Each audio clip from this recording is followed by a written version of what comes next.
York open. I've got 2 lines drawn, if you guys can see them. Support and resistance lines. Basically, the market's been consolidating all night. So if it breaks this 21,516 area, then we're going to wait for it to come back and retest, and we'll take a buy from there. If it breaks this 457 level, we're going to look for a sell from there. So that's where we're at. And the point of trading is you just have to wait, okay? You can't be impulsive. Even though I know sometimes they teach you that, you have to wait to see what the market's going to do, and then you make your move based off of what it's doing. So it's been 11 minutes since the market opened, guys, and still no trade yet. This would be where we would lose so much money. When me and my mom first started learning how to trade, we would have already lost $100 by now. Alrighty, friends, so market has not did anything all morning. It's been consolidating since I got on here. So I put an alert on my phone for whenever it crosses those lines. So it'll let me know if I want to take a look at the market at that time and then see if a trade opportunity presents itself. But other than that, we can't be looking at this computer all day. That's why we wanted to learn how to trade in the first place. So I am about to get my day going. I'm about to get my kids some breakfast. And our ABA therapist is here. And we are getting ready to get this party started. So stay tuned. All right, guys. We're in the car. Say hey, family. We are getting ready to head to a delicious Italian restaurant.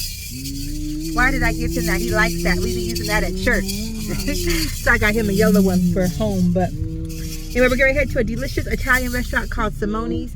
Tomorrow is my birthday, and I wanted to try something delicious. So I said, I'm going to get me something good to eat. So that's what we're getting ready to do now. And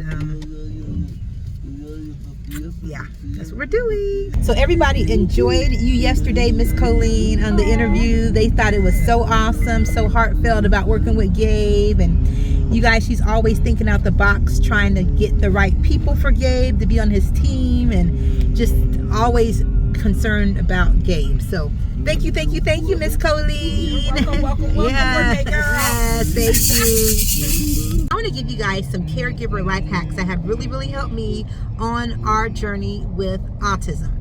Number 1 is going to be to get out of denial. Okay, so many of us, including myself, we did not want to hear that our child had special needs. We did not want to hear that they were a little behind, that they weren't meeting their milestones.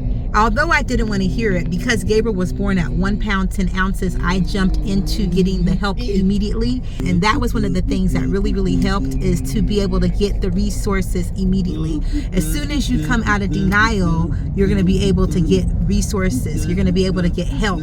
You know, a lot of times people won't even accept the help. You might even have your teachers telling you that your child is a little behind and they're not meeting the milestones that the other kids are meeting. You know, it's hard to hear that. I know it's so hard to hear that. However, get help right away, because the sooner you get help, the sooner they can start getting the resources that they need and they can progress. Then you're also going to have to change whatever you need to change in your home to make your home safe for your child. We've done so many things in our home to make our house Gabriel friendly, Gabriel safe. One of those things was we created plywood shutters that open and shut. So from the front of the house, it looks like blinds, but in the inside of his bedroom, it creates a barrier between him and his window. Because I just always was afraid. I'm like, oh Lord, we don't want him to go out the window. You know, he's always jumping and flopping and everything. I didn't want him to throw anything at the glass of the window to break the glass of the window. I didn't want him to try to go out the window. So they open and shut. We created them just ourselves, and they've been really effective all these years. I mean, these are things that we put in place at what, 2 years old, you guys. Some other things that we put in place, we took away all the glass tables and the downstairs, because he used to walk on the glass tables. And sometimes it's not just kid safe, but it's safety per your kid, safety for your type of kid that you have. Because all of our kids are different, you guys, and they all require something special, something different. Yeah, he loves silverware, so we had to put all the knives up and hide it. Okay, so the knives have been hidden. Okay, you're gonna have to go through every single room of your house to see what changes you need to make. We're getting ready to go out to eat right now, and I've already called to make reservations, and this life hack is simply just asking to sit in the corner. Now, they may or may not be able to accommodate, but those always work. They worked when Gabriel was younger, basically, so we can keep him contained. But the reason that I like it now is because if he gets a little loud, then we're not really as much of a distraction as if we're sitting smack dab in the middle of the restaurant, especially if it's a small restaurant. It's like we're not coming there to be on display, okay? But guess what? If you want us to, we'll put on a show. We won't feel bad about it at all because Gabriel puts on a great show, all right? And another life hack is you have to learn how to read the nonverbal cues, especially if you have a child that's nonverbal. You know, and I will also throw in and have a good relationship with your child's doctor. You need a doctor that's going to listen to you, that's going to understand you, and that's going to realize that you are the mouthpiece for your child. You might not know what an ear infection looks like when you look in his ear, but you know what an ear infection looks like based off of his behavior. And for us, we've had tons of ear infections. Gabe's had chronic ear infections all these years, and I know what an ear infection looks like. I know the sounds he starts making when he gets frustrated and agitated. We're like, ear infection, ear infection, ear infection. Not from looking in his ear, but from looking at his behavior, okay? These are things that I think every parent with special needs is gonna have to do. Create your own life hack list of things that can help your life to run smoother. And then that way, if anybody's ever watching your kid, they're gonna have to follow those same life hacks because it's gonna be very, very important in order to keep your child safe.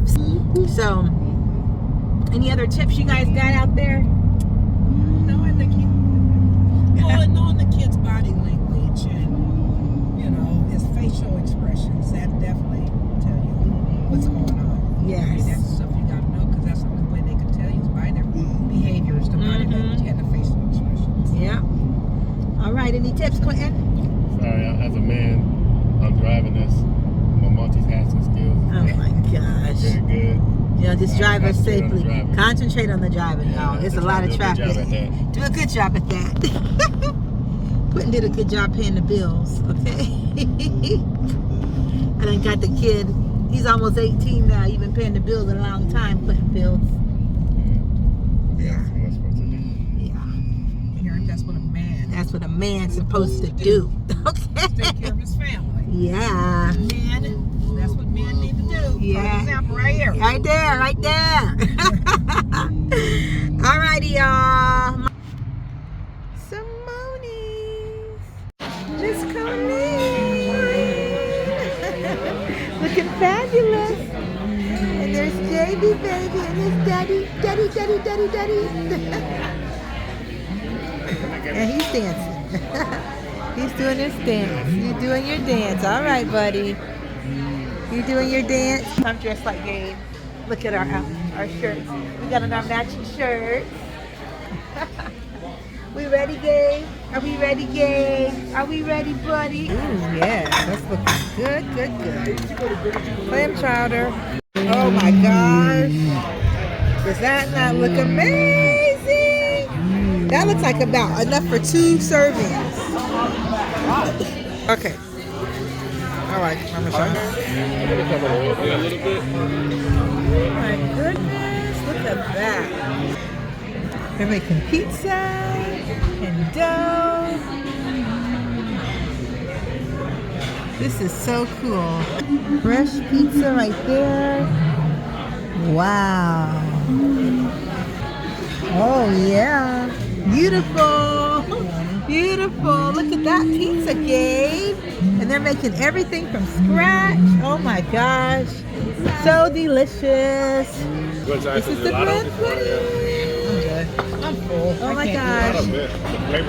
Before I try the bread pudding, I just want you guys to know that everything was absolutely delicious. It was so good. 10 out of 10 out of 10 out of 10. It was amazing. He said it hit him back. That's all right. Yeah. He got a piece. Get that piece right there. I'm gonna put a little bit of this white stuff on it. Okay. It's gonna hit your back. It's gonna knock your back. At first, gonna be like, okay. White stuff. No. I was supposed to smell white stuff. Oh. You get a little bit of crisp in there. Oh, it's good. Yeah, you didn't get the white stuff. You gotta put the white Yeah, you stuff gotta on get the it. white stuff. Oh my God. The white stuff. Look at Dave. It's like my turn. Okay. Yeah, like, hold on now. Here you go. Oh, it's good. It's good. The flavor hits you later. It's delicious. This Like, is you feel like you're eating a bunch of delicious. bread. Bread, yeah. I got flavor. This is almost tastes like flan. Flan, you know what I'm talking about? But it's not as mushy. But it's not. I don't like mushy. Yeah, the white stuff. Yeah. Good stuff, right? But it has a flavor in there that's like, I'm not gonna say sweet potatoes, but but it's good. You got something in there that hits you that Oh my it's God. it's a down home flavor in there that hits you later on. It is delicious. I wish I would have got coffee. That bread pudding is excellent. I wonder if they got coffee. Yeah, they do.